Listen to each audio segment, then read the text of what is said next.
শিম বেগুন রান্না করব শুটকি দিয়ে।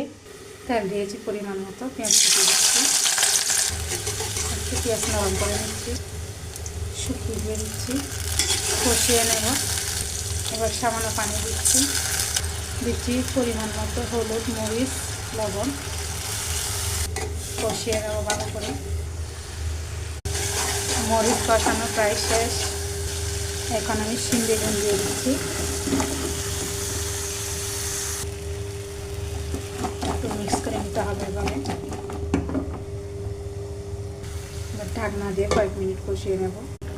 তো এখানে আমি অফ ক্যামেরায় পরিমাণ মতো ঝোল দিয়েছি। এখন রান্না প্রায় শেষের দিকে, তাই টমেটো দিয়ে দিচ্ছি, একদম বেশি করে দিচ্ছি।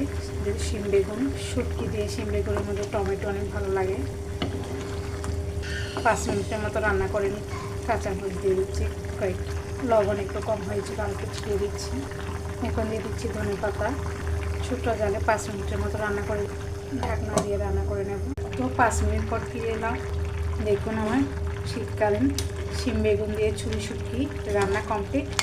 তো রান্নাটা কেমন লাগলো, ভালো লাগলে লাইক কমেন্ট শেয়ার করে পাশে থাকবেন।